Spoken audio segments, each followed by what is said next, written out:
So if you're watching this video, it probably means that you've recently decided to quit smoking weed or stop drinking alcohol or stop vaping. And now you're faced with the question of, do I tell my friends and family that I've made this decision to quit consuming drugs?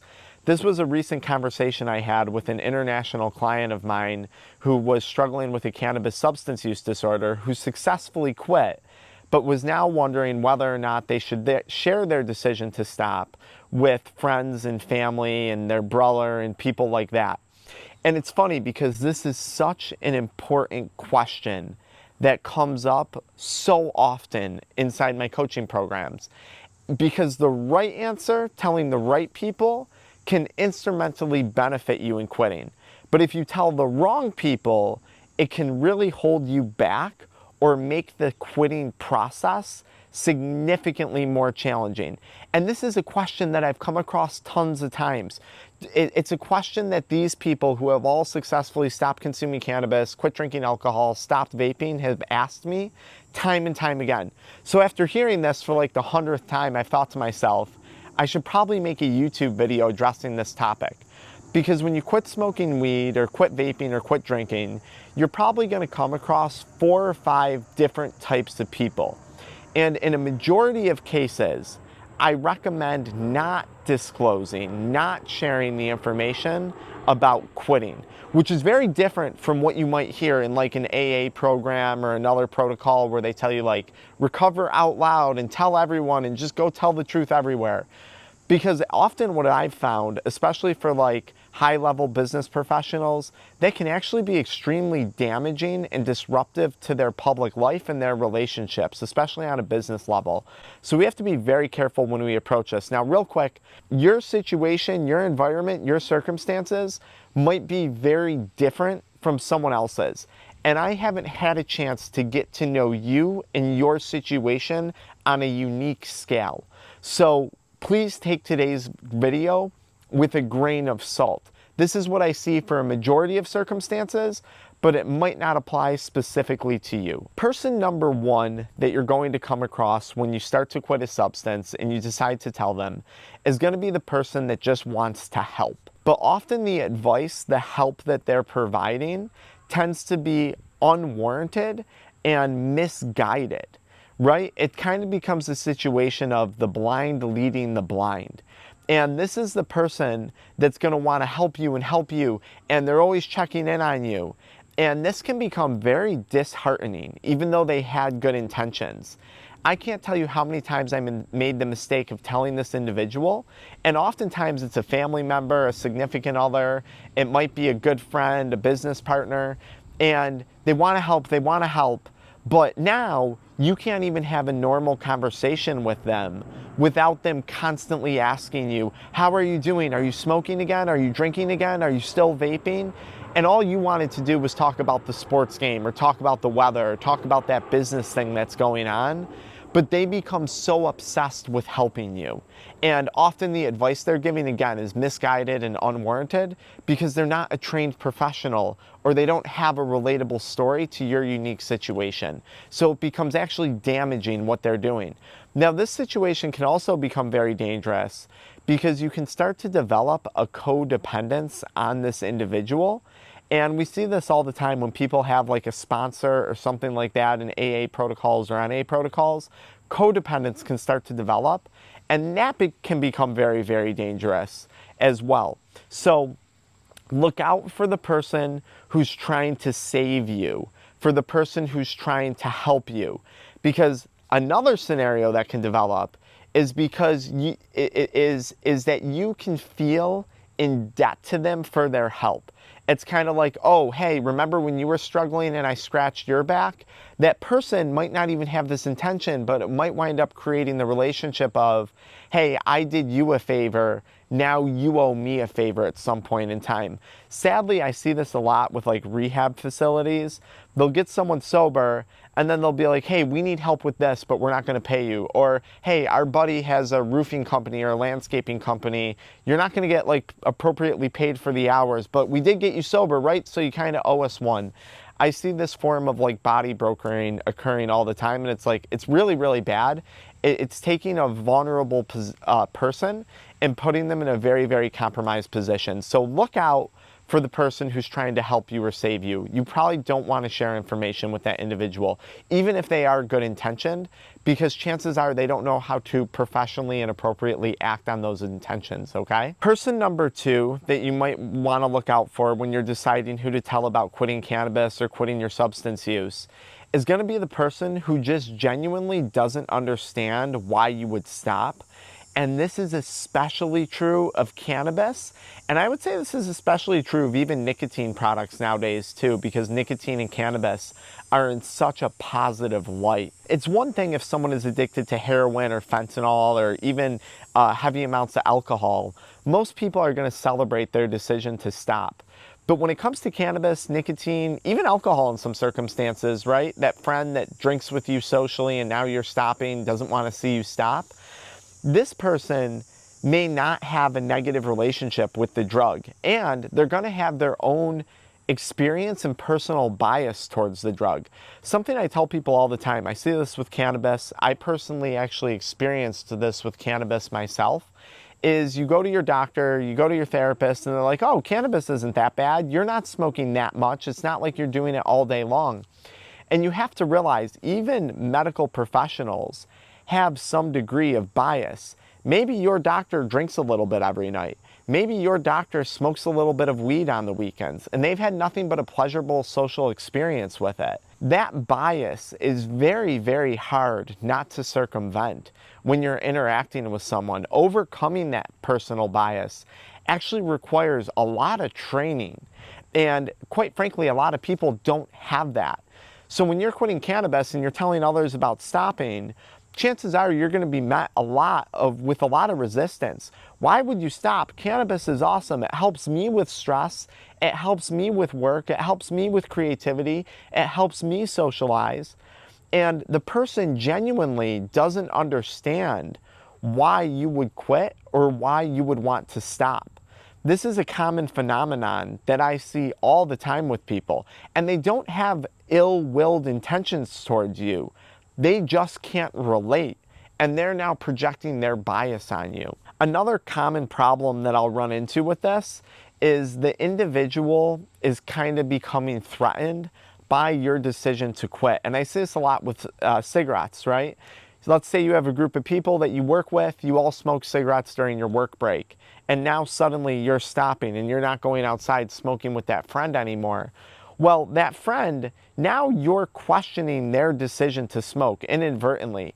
You're making them second guess themselves, and they might be starting to feel deserted or alone in their decision to continue using that substance. So inadvertently, they're saying like, hey, why would you stop? Come have a cigarette with me, because subconsciously they know they shouldn't be doing it. But if they have support in doing it, i.e. you're smoking with them, now they don't feel so alone in doing it.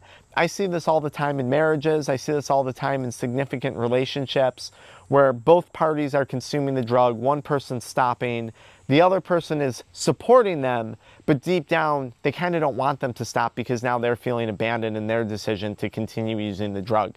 So you have to watch out for this circumstance. Person number 3 is going to be the individual that you tell, and you go into it with the hope that they're going to care about your decision to stop as much as you do. And I've seen this time and time again, especially in marriages. I'll tell you a story about this in a moment. But like, this is where you decide to quit a drug and you have a good friend, a business partner, a spouse, a significant other. You're excited about this decision. You tell them and they're just like, look, I've been through the ringer with you on this already. This is your 1,000th time saying you're going to stop. And quite frankly, that person is burned out. You have sucked all of their emotional and psychological availability out of them because you've been struggling with this substance use disorder for years, and you've told them 1,000 times you're going to quit and you haven't successfully done it. So that's one scenario where you're excited about someone caring and they just don't have the capacity left to care about it anymore because they've become so burned out by the situation. I had a client whose wife was actually a clinical psychologist, And the client was working with me, and they were like, look, it feels odd working with you because my wife is a psychologist, and despite the fact that she doesn't have extensive training in cannabis substance use disorders, she's just too burned out for me to continually keep going back on her and relying on her to support me. And that's a story I've heard time and time again within our coaching, our one-on-one coaching programs, which, by the way, you can learn more about with the link in the video description or the pinned comment if you need support. If you've burned out your support network, we're happy to help you with that. But another scenario where I'll see with this is people just don't care as much as you do. You have to realize at the end of the day, people have their own problems. They have their own business problems, their own marital problems, their own relationship problems, their own health problems. And quite frankly, at the end of the day, a majority of people aren't going to care about you as much as you should be caring about yourself. This is just a harsh reality that oftentimes I find clients have to accept. I had to learn to accept this in my own journey, right? I was so excited for improving my life, and I wanted other people to be a part of that. But A, either everyone I wanted to be a part of that was too burned out by me, or B, they had their own crap going on in their own lives, and they just didn't have the capacity to be emotionally or psychologically available to support me in the way that I hoped they would.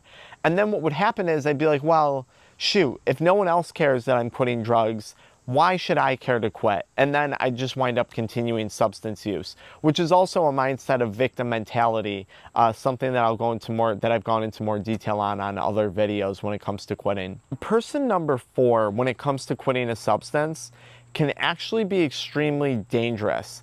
And this is like the wolf disguised in sheep's clothing or something like that, okay?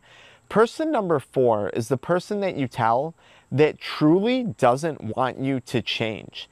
And I've seen this time and time again. I had a client I was working with recently, a high-level real estate development professional, and they were like, look, you know, every time I stop, my significant other doesn't want me to quit drinking and quit smoking because she says I become a different person. Now, minus the withdrawal period and the increased irritability and stuff like that, I asked them, like, oh, is it because you're more irritable or this or that? And they were like, no, it's because I become more assertive in the relationship. I start to have more of a voice about my opinions on our relationship and the direction we're taking our family. And I said, oh, I know what you're talking about. Yes, this is the scenario where the person doesn't want you to change because, quite frankly, when you're under the guise of substance use, you are more vulnerable to someone else's manipulation. And if you're in a very toxic marriage, a very toxic, dangerous relationship, maybe this could be a toxic business partnership, things that I have found myself in over the years of my substance use, this can be really bad because this is the person that you would think is supportive, the person that you would think has your back, but that really silently might be taking advantage of you because you're in a vulnerable state related to your substance use. And this is where you're telling that person and you're like, support me. And they're like, I like you better when you're drunk. I like you better when you're stoned. I like you better when you're high. And oftentimes what I find is, it's not that this individual, when they quit, is more irritable or more angry or more irrational. They're more assertive. They're more aware of the things that have been wrong in the relationship, in their life, in their business. And now they're starting to develop an opinion about that, and they're not scared to voice it anymore. So we have to be very careful for these individuals in our lives. If you have any inkling that someone has been taking advantage of you, even if you have a significant relationship with them, this probably is not someone that you want to tell your decision to quit to. Person number 5 is also a very dangerous person to tell. This is the person that gets super excited for you that you're quitting smoking weed, quitting drinking alcohol, and that also happens to have a cannabis substance use disorder or an alcohol substance use disorder. This is the person that says, hey, you're quitting, let me be your accountability buddy. Let me quit with you. I would love to go down this journey with you and we can keep each other accountable. This is another example, like in the beginning, where you kind of wind up inadvertently having the blind leading the blind. And what winds up happening is the person who decided to quit in the first place already has enough pressure on them. They already are trying to figure out self-accountability, which should be sorted out before we're figuring out accountability for others. And now they just feel extremely overwhelmed because now they don't have the responsibility of their own sobriety, but now inadvertently they've taken on the sobriety of others. I've seen sponsors go back to using substances because of this exact situation, right? I see this time and time and time again. You really need qualified professional help if you're looking to get help in the first place and not do this on your own. Now, not only that, but in this scenario, which by the way, we offer, if you are a high-level professional, a high-performance individual, maybe you're a business owner, an entrepreneur, a C-suite executive, a physician, an attorney, we have a protocol that has a 98% success rate at helping people quit cannabis and nicotine in as little as 48 hours, privately, without disrupting their public life and image, and without relapse. I put a link to that in the pinned comment in the video description. But back to the person who wants you to quit with them. This is also another scenario where you can wind up developing a high level of codependence and placing all the faith of your decision to quit in another person's decision to quit, who was basing all their faith in quitting on you. So now they go back to substance use and you say, F it, if they can't do it, I can't do it either. And then you go back to consuming the drug yourself. So I really advise against this because your circumstances, your environment, your unique situation, the pressures and challenges you're facing quitting cannabis are not identical to someone else's. When I talk about our method that we use to help people quit cannabis and nicotine, it's unique to you. It's helping you quit in real life, in real time, in light of your stressors, in your circumstances, not someone else's, okay? So don't fall for that individual, okay? Because it seems good, it seems exciting. Yeah, we're gonna quit together, we're gonna have accountability.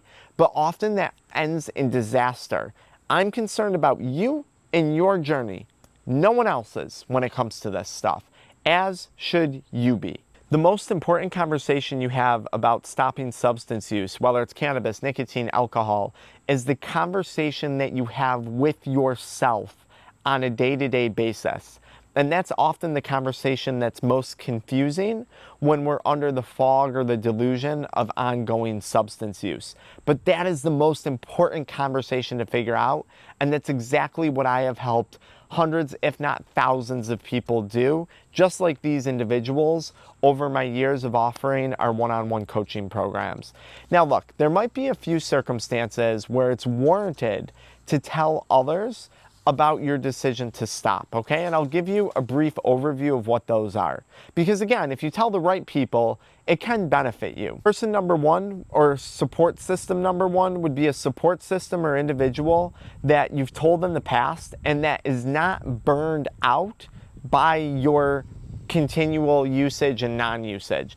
They're truly there to support you, but they're there to support you not only when you're sober, but also when you've made the rational decision to consume that substance again, right? When I work with people, I'm supporting them in active substance use and in sobriety. It's not like I drop a person because they chose to going back to use the drug.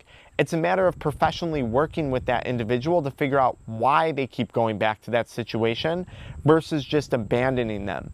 So this is super, super important, okay? Someone that can support you, that has supported you before, they have a good track record of it, and they're not burned out by you. Now this is person number two. They're also not going to judge you. This is someone that you can tell that's not going to judge your decision to consume or not to consume the drug. They truly, when I say I am 1,000% judgment free, I mean I'm 1,000,000% judgment free, because this is up to you. The most successful way you are going to stop is rooted in your own choice, in your own free will, in your own autonomy. And people have to respect that. Whether it's a significant other, a medical professional that you're working with, or someone else, they have to respect your autonomy to make decisions. Because if they don't, and they're judging you, they're coercing you, and they're making decisions for you. and that only ends in disaster. I promise you, I've been doing this for years, and it was a lived experience that I had for 9 years of struggling with substance use disorders, to nicotine, cannabis, stimulants, binge drinking, and pornography. So I get it. I really, really do. Lastly, this individual that you're telling, if you're going to tell someone, should be someone that is directly impacted by your substance use.